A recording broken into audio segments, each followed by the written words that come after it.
The night sky was broken. Stars flickered like dying candles as Captain Eli Ward fought to keep control of his ship. Red lights flashed across the cockpit.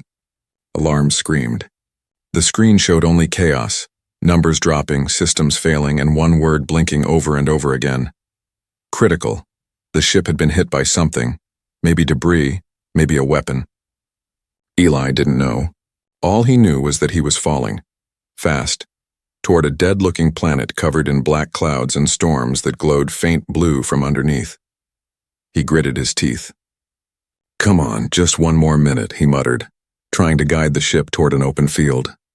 The engines roared in pain. The hull shook like thunder. Then came the final explosion. Boom. Metal tore apart. Fire filled the sky. The ship screamed as it crashed through thick clouds, spinning wildly before slamming into the hard ground below. Dust and sparks exploded in every direction. Then everything went dark. When Eli woke, his head hurt and everything was quiet. Too quiet. The air smelled of burned metal and cold wind. His visor was cracked and the oxygen alarm blinked red. He forced himself up, coughing, and looked around. The ship was nothing more than a pile of wreckage. Smoke drifted upward, glowing faintly blue under the strange, pale sky. He checked his comm device. No signal, no rescue beacon. He was alone, at least that's what he thought. A faint sound made him turn his head. It was a weak voice. "Help, please." Eli froze. The voice wasn't human. It was soft, musical, and broken, like wind through glass. He grabbed a flashlight and followed the sound through the wreckage. Pieces of glowing crystal lay scattered across the ground, pulsing with a strange rhythm. Then he saw her. A girl, no, not human. Her skin shimmered faintly silver, and her hair glowed a soft blue like light underwater. She was half buried under fallen metal. Her eyes, large and bright as stars, looked at him with fear and pain. "Don't move," Eli said, kneeling beside her. "You're going to be all right." She shook her head weakly. "No, my legs." "I can't feel them." Eli looked down. Her legs were pinned under a heavy piece of hull. He pressed his hands against the metal, too hot to touch, and winced. He had no tools left except his broken exosuit, but he refused to leave her. He took a deep breath and activated the suit's last bit of power. Servos whirred, sparks flew, and with a loud groan he lifted the metal just enough to pull her free. The effort drained the suit completely. It powered down, leaving him trembling and exhausted. The alien girl lay in his arms, breathing shallowly. Her body was light, almost weightless, as if made of starlight and mist. "Can you hear me?" he asked. She nodded slowly. "Yes." "Thank you, human." Eli blinked. She spoke his language perfectly. "You know English?" Her lips curved into a faint smile. "I learned long ago." He wanted to ask how, but she suddenly coughed, glowing blue for a moment before dimming again. The glow came from beneath her skin, lines of light spreading like veins. He stared, not sure if it was beautiful or terrifying. "You're hurt," he said. "We need to move." She closed her eyes. "I cannot walk." Eli looked around. The storm clouds above were starting to swirl again, and distant thunder rolled across the empty land. He didn't have a choice. He pulled off the broken part of his suit and wrapped it around her as a cloak. Then he lifted her carefully in his arms.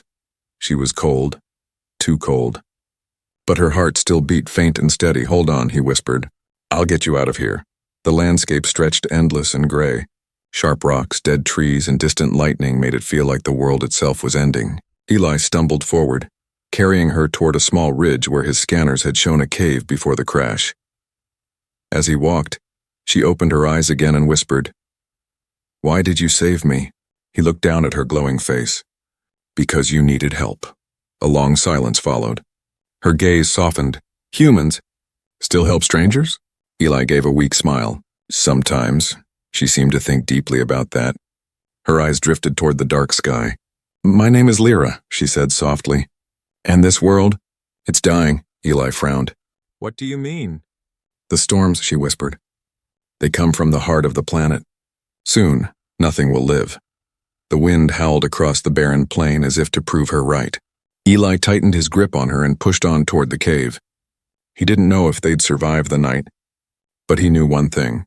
He couldn't leave her behind. As lightning flashed again, Eli noticed something strange in the distance, a shape moving in the storm, tall and glowing, faintly blue, watching them. He blinked, but it vanished. He carried Lyra into the cave, set her down gently, and looked back at the storm-filled horizon. Something about that planet felt alive. Something was watching, and the alien girl in his arms was not telling him everything. The storm passed by dawn. When Eli opened his eyes, the cave was dimly lit by soft blue light coming from the alien girl, Lyra. She sat silently against the wall, her silver skin glowing faintly like moonlight on water. Outside, the air was thick with dust and the sky burned pale yellow. Eli tried to move, but his body ached from the crash. His hands were cut, his leg bruised, and his oxygen tank half empty. Still, he got up and checked his scanner.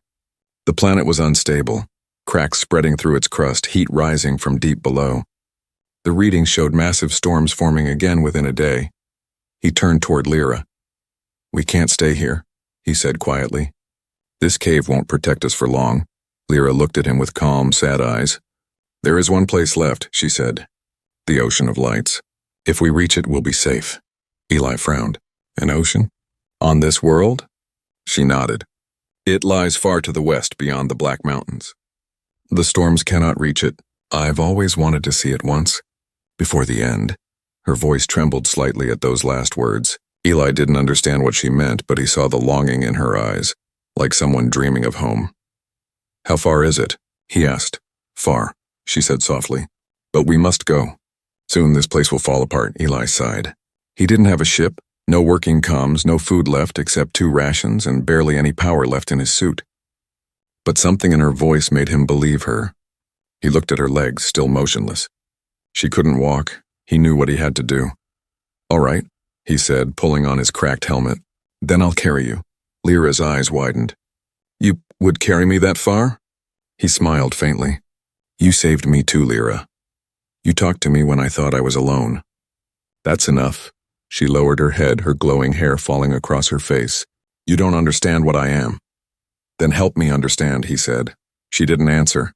Instead, she looked toward the cave's entrance, where blue dust swirled in the morning light. "You will see. In time." They began their journey at sunrise. Eli carried her on his back, step after step through endless gray land. Each time he stopped to rest, the wind howled louder, and the ground rumbled beneath them. The planet felt alive, angry, restless, broken. The landscape stretched into strange shapes. Tall stone spires like frozen waves, giant craters glowing faintly blue from within, and rivers of dust that moved as if they were breathing. Eli's scanner failed to identify any life, yet sometimes he saw shadows moving at the edge of his vision. Tall, thin figures walking silently across the ridges. "Do you see that?" he asked, pointing toward a hill where something shimmered. Lyra's voice was calm but distant. "They are watchers. They follow us, watchers. They belong to the planet. Spirits of those who died here. They do not harm, unless provoked." Eli didn't like the sound of that. He walked faster. Hours passed. His strength began to fade, but he refused to stop. Lyra's body gave off a gentle warmth, keeping him from freezing in the cold wind. Sometimes he heard her whisper in her own language, a soft, musical sound that echoed faintly around them. It was both haunting and beautiful. At dusk, they reached a valley where black glass covered the ground. Eli stepped carefully, each shard reflecting the dark sky above. When he looked down, he saw not his reflection, but stars moving as if alive beneath the surface. "What is this?" he asked. "The ground remembers," Lyra whispered. "This was once a city. My people lived here long ago." Eli looked at the endless field of glass and broken towers half buried in the dust. "What happened to them?" She was quiet for a long time. Then she said softly, "We destroyed ourselves." He waited for her to say more, but she didn't. That night, they found shelter under a collapsed archway. The temperature dropped fast. Eli built a small fire from old ship wiring and set Lyra down beside it. "You should rest," he said. She stared at the flames as if seeing them for the first time. "It's beautiful," she whispered. He smiled tiredly. "It's just fire." She looked at him, eyes shining. "No, it's life. Humans carry warmth even when everything else dies."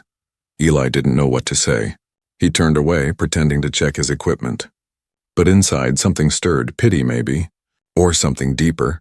Then he noticed something odd. The ground around Lyra shimmered faintly.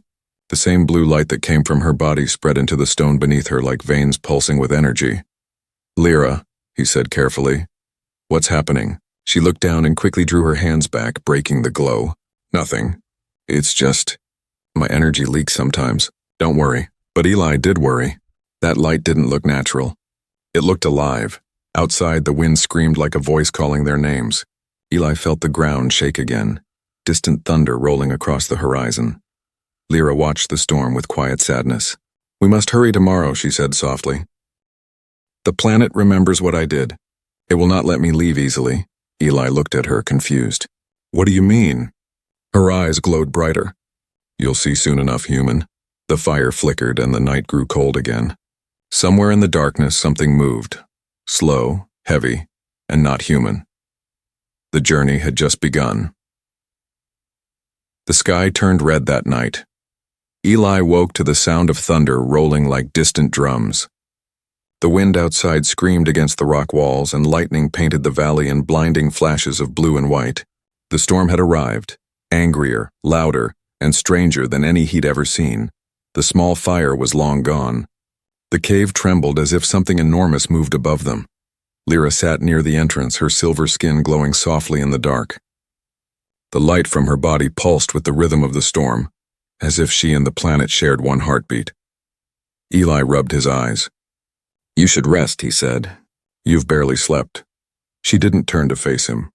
The storm does not let me rest. It remembers me, he frowned. You keep saying that. What does it mean, the planet remembers you? For a long moment, Lyra was silent. The lightning flashed again, and for a heartbeat her shadow looked enormous, like a creature of light stretching across the wall. Then it faded. My people once ruled this world, she said finally. We had power beyond reason. We could shape matter, create life from energy, even bend the storms to our will. But we wanted more. We tried to touch the heart of the planet, and it broke. Eli sat down beside her, staring out at the storm. You destroyed your own world. Yes, she whispered. And I was part of it. Her voice trembled, almost lost in the thunder. Eli didn't know what to say. He looked at her glowing hands, so delicate, so beautiful, and couldn't imagine them bringing ruin to anything. She turned toward him suddenly, eyes shining brighter than the lightning. That's why I can't walk, she said. It's not an injury. It's punishment, punishment. She nodded slowly. When the planet began to die, I sealed away my own power. I trapped it deep inside me so it could never be used again. My body stopped moving from the waist down. I thought if I stayed still, the world would stay quiet too. Eli stared at her, speechless. The wind howled, carrying sand into the cave. You gave up everything, he said quietly. Lyra smiled faintly. It was my choice. But the storms, they still know me. They feel me moving again. Before he could reply, the entire cave shook. A deafening roar came from outside. The light from the storm grew so bright it turned night into day. Eli grabbed his helmet. Stay here, he shouted, running toward the entrance. Outside, the world was chaos. The sky was torn apart by glowing red clouds. Bolts of plasma struck the ground, melting rock into glass. And through the storm, something moved, something tall, glowing faintly blue, walking slowly toward the cave. Eli's heart pounded. It wasn't human. It wasn't even solid. The figure shimmered like smoke and light mixed together. Its face shifted constantly, sometimes human, sometimes alien, sometimes nothing at all. Lyra. He yelled, There's something out here. She appeared beside him, her body glowing brighter than ever. Her eyes widened when she saw the figure. No, she whispered. It's one of them. One of who? The Guardians, she said. They were meant to protect this world, but when it fell, they became its memory. They hate what I am. The glowing figure raised an arm and the air cracked with energy. Eli jumped back as a bolt of light struck the ground where he stood. Run! Lyra shouted, but Eli didn't run. He drew his plasma cutter and fired back. The beam cut through the air, but the figure didn't fall.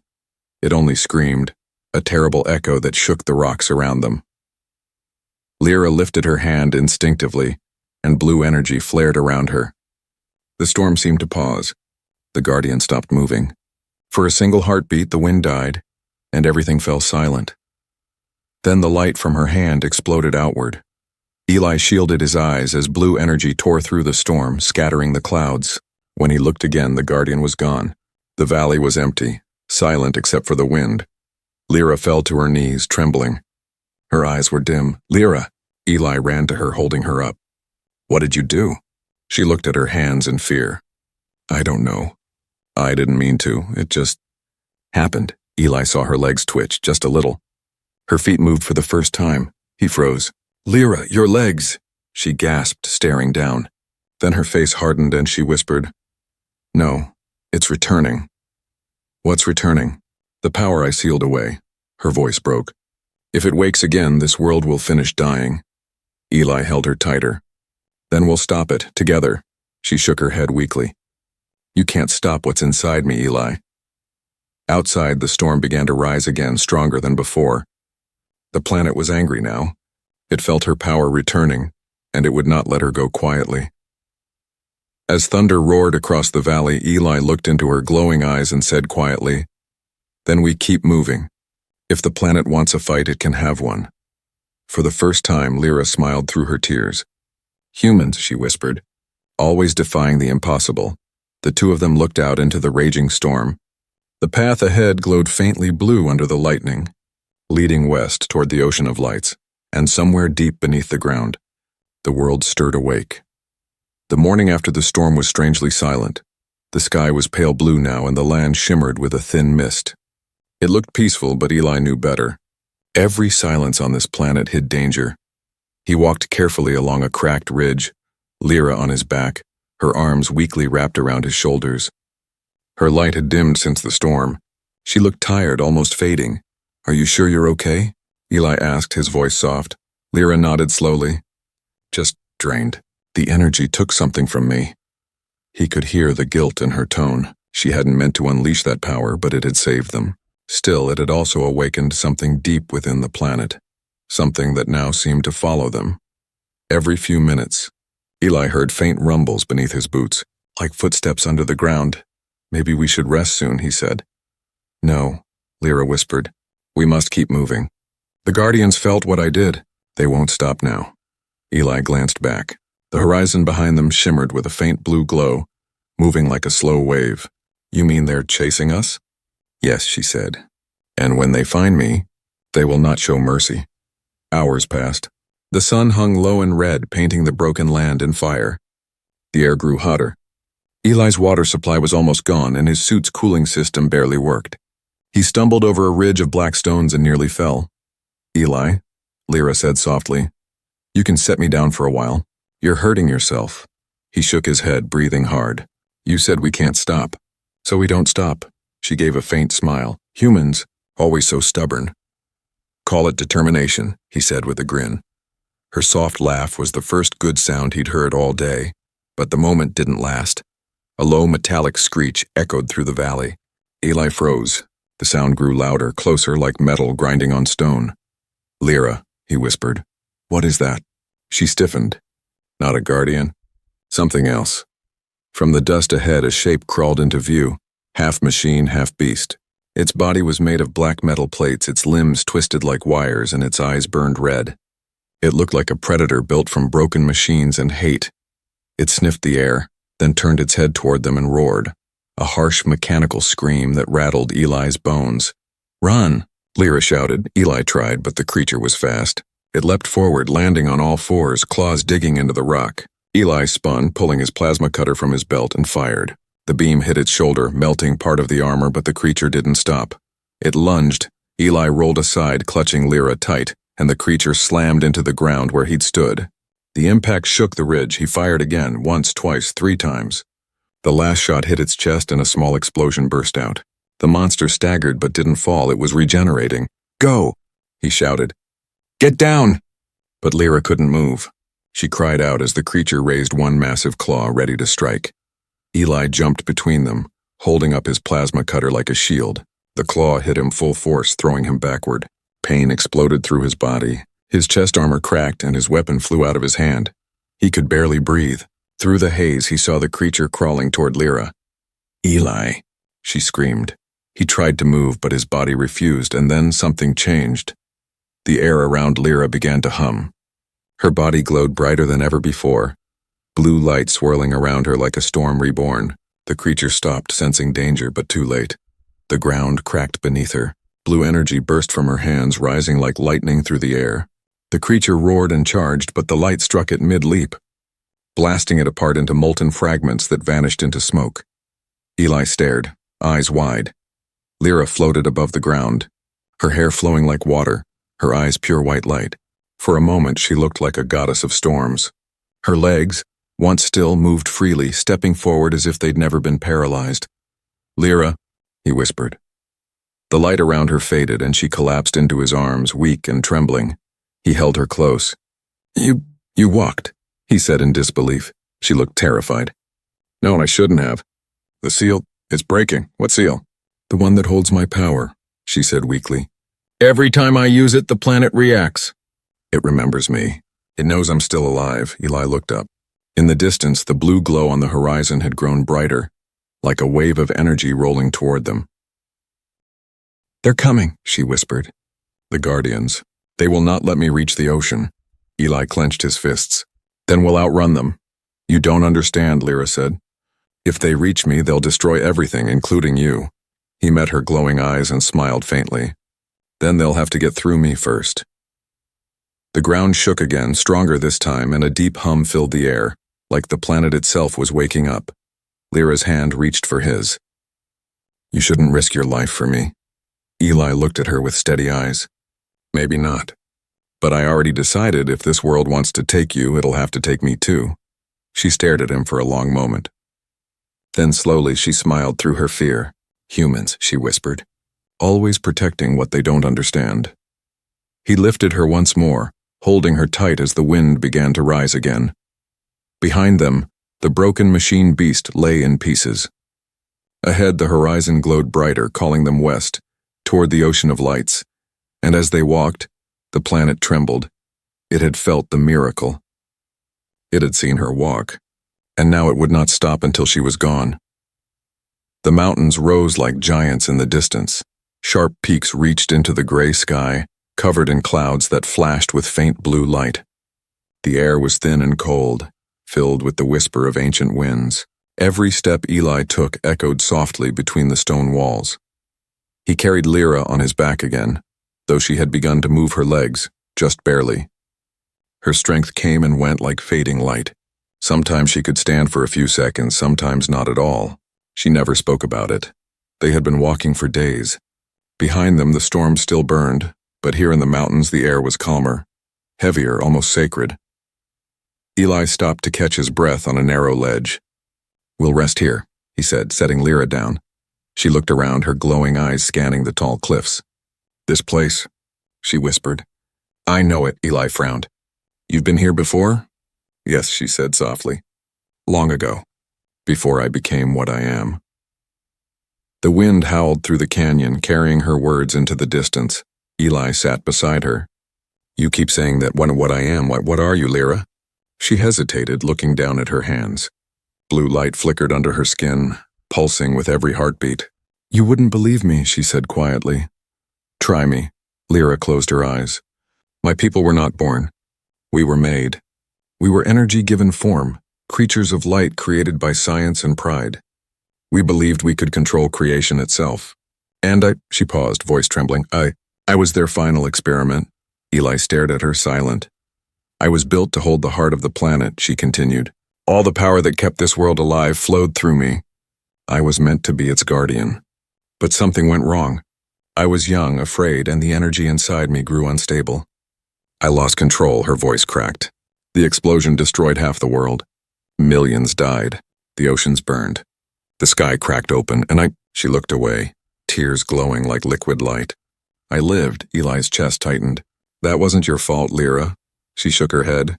"It was, so I sealed my power away. I locked it deep inside myself. That's why my body stopped moving. My legs became the key to keep the energy buried forever." The truth hit Eli like a weight. The planet wasn't just dying, it was dying because of her. But looking at her now, fragile and full of guilt, he didn't see a monster. He saw someone who had carried her punishment for lifetimes. He reached out and touched her shoulder gently.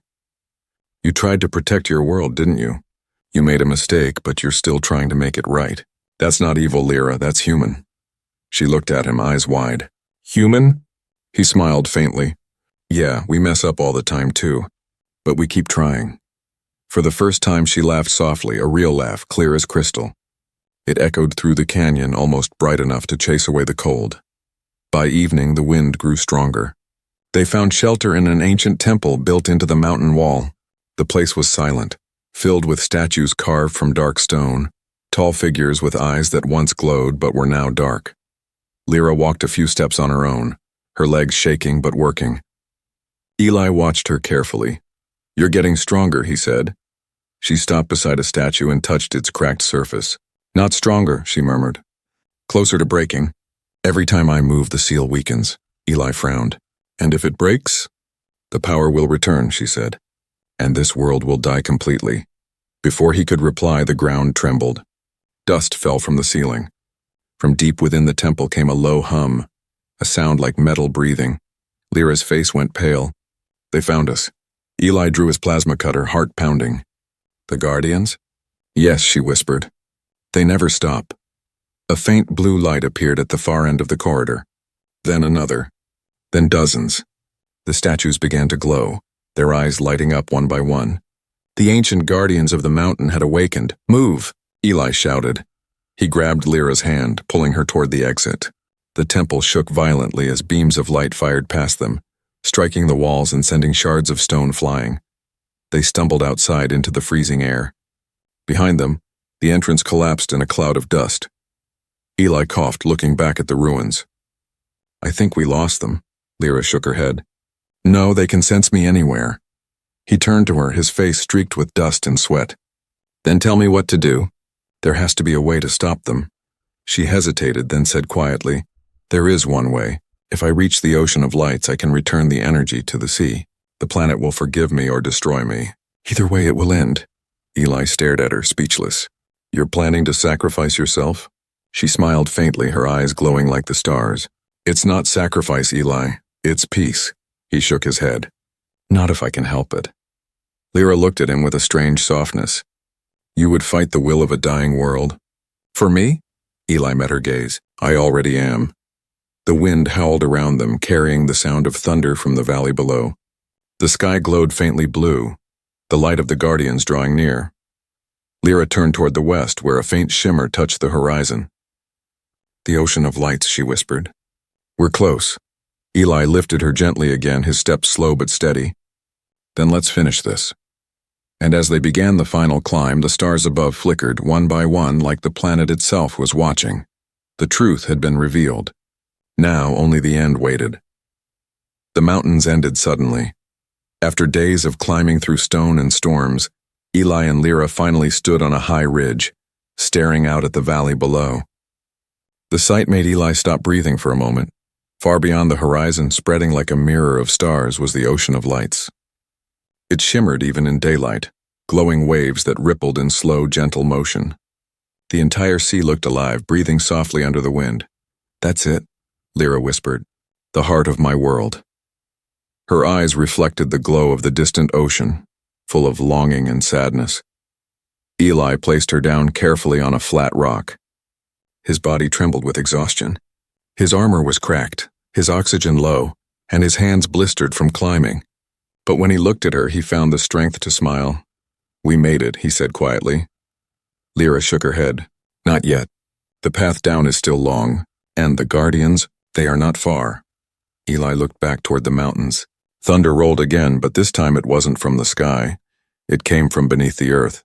The planet was shaking, calling out to her. "How much time do we have?" he asked. "Until nightfall," she said softly. "After that, the planet will close itself. Then we go now." The descent was harder than any climb. The slopes were sharp, the rocks loose. Eli carried her most of the way, his legs trembling with each step. The world around them had changed. The air shimmered faintly, filled with drifting blue particles like floating embers. It was as if the planet's soul was gathering. Lyra watched the lights move around them. "These are memories," she whispered. "Echoes of my people. They follow us because they remember me." Eli stared at the glowing motes floating by his visor. They looked like fireflies, beautiful and sad. "Then they're not your enemies," he said. "They don't hate," she replied. "They grieve." Her words lingered in the air, soft and heavy. By midday, they reached a wide plain of silver sand stretching to the horizon. The ocean of lights shimmered beyond it, vast and endless. The ground pulsed faintly with blue veins, like blood flowing toward the sea. Eli stopped to rest, falling to one knee. Sweat ran down his face. His breathing was shallow. "I can't," he muttered. Lyra touched his shoulder gently. "You've carried me farther than I deserved." He smiled weakly. "I'm not done yet," she shook her head. "You don't have to carry me anymore." Eli frowned as she placed her hand on the sand beside her. The blue light beneath the surface brightened, spreading in small waves around her fingers. Slowly, carefully, she pushed herself upright. Her legs trembled. For the first time, she stood without falling. "Lyra," Eli whispered in disbelief. She looked at him, her eyes bright with emotion. "The seal is nearly gone. The planet calls to me. I can walk again, but it means the power is waking." "Then let's get there before it does," he said. Lyra nodded. Together, they began to walk across the glowing plain, side by side this time. As they neared the sea, the air grew warmer. The sand turned to soft crystal under their feet. The ocean's surface shimmered like liquid glass, glowing with waves of blue and silver. Eli stopped at the edge, staring in awe. "It's beautiful," he said softly. Lyra smiled faintly. "It's more than that. This is where every living thing on this world began. The ocean holds the soul of my people, and soon it will hold mine too." Eli turned to her sharply. "You don't have to do this." "Yes, I do," she said gently. "The power inside me belongs here. If I keep it, the planet will die. If I return it, life will begin again without me." He looked down, his throat tight. "And what happens to you?" She stepped closer, placing her hand over his chest. "Then I become part of the ocean. I'll still be here, just not like this." Eli's voice broke. "That's not fair." Her smile softened. "Life rarely is." The ground trembled again. The sky darkened, clouds swirling into a massive spiral above the ocean. Lightning danced across the horizon. The planet was awake now, they're waiting for her. "They know I'm here," she whispered. "It's time." Eli reached out, grabbing her hand. "Then I'm going with you." She shook her head. "You can't. Your body won't survive that energy. Stay at the shore, please." He didn't answer. Instead, he took her other hand and looked into her eyes. Those glowing, gentle eyes that had seen too much pain and too much hope.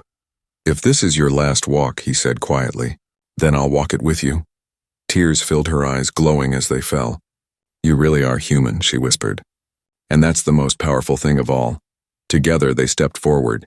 Each step they took made the ground glow brighter. The air filled with music, soft, distant voices rising from the sea. The ocean shimmered, waves lifting as if welcoming her home. By the time they reached the water's edge, the planet itself seemed to hold its breath. Lyra looked back one last time, her silver hair dancing in the wind.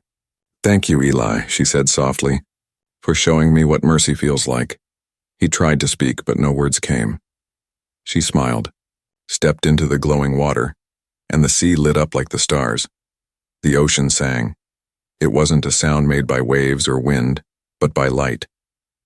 Every ripple shimmered like a voice, soft and endless, carrying memories of a world that once lived and dreamed. The water glowed brighter with each step Lyra took into it. Eli stood at the edge, his boots sinking into the wet crystal sand. The sea's glow reflected in his visor, painting his face in shades of blue and silver. He wanted to call out to her, to stop her, but the sight was too breathtaking to interrupt. Lyra walked slowly, the glowing water curling around her ankles, then her knees. The waves didn't crash. They lifted her gently like hands welcoming her home. Her hair floated around her, spreading light through the air. "This is where I belong," she said softly, turning back to him. "It's time." Eli took a step forward, shaking his head. "There has to be another way. We can fix this together." Lyra smiled sadly. "You can fix ships, Eli, not souls." He clenched his fists. "You're not a mistake. You're alive. You have a choice." She looked at him with eyes full of starlight. "I made my choice long ago when I broke the world. Now I can finally make it right." The wind picked up, carrying the scent of salt and lightning. The sky darkened, and a column of blue energy began to rise from the center of the ocean. It spun upward like a storm made of light. The planet was answering her call. Lyra looked back once more. "Do you remember what you said to me in the mountains?" Eli frowned. "That you're human?" She nodded. You were wrong. I'm not human. But you made me wish I was. The words hit him like a blade. He felt tears burning behind his eyes. Lyra, please. Before he could finish, the ground shook violently. The sea's glow turned blinding white. The Guardians had arrived.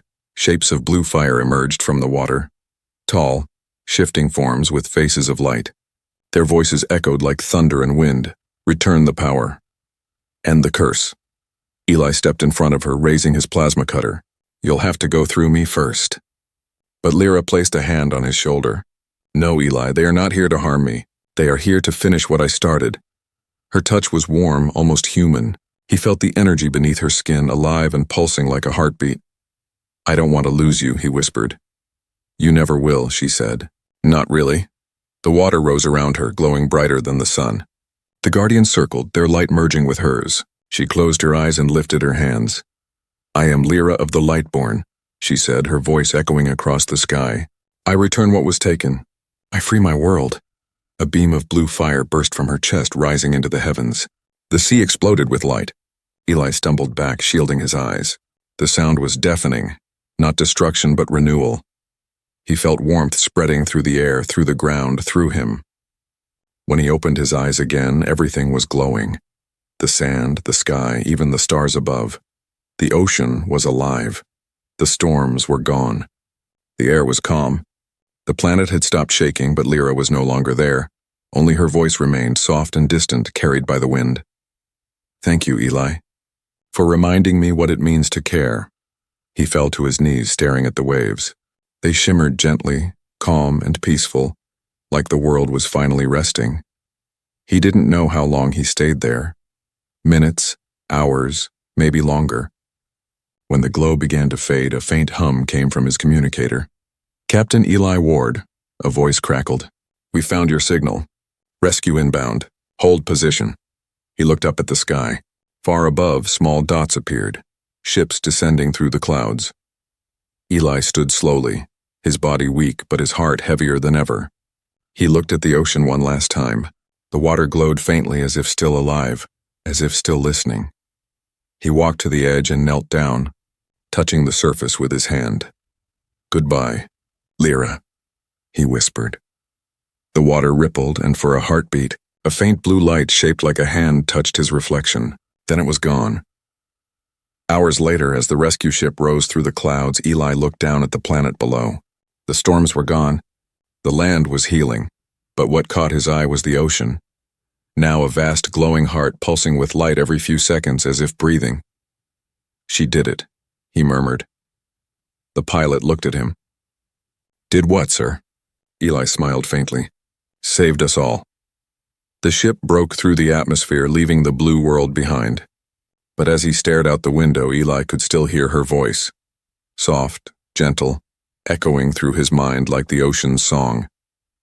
Humans, always protecting what they don't understand. He smiled through his tears. Yeah, he whispered. Always. The camera would fade out there, and showing the glowing ocean below, calm and alive, under a sky full of reborn stars. Lyra was gone, but her light remained, and somewhere in the silence of space, humanity had earned a new story, not of conquest but of compassion.